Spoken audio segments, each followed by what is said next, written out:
and what's so cool about the lobster is that when a lobster wins, he flexes and gets bigger, so he looks bigger.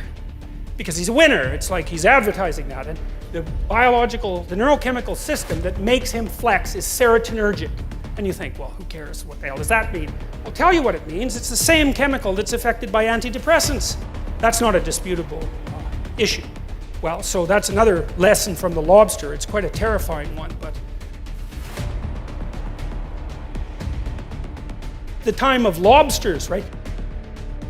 I get what that poor crustacean's going through. Hail lobster.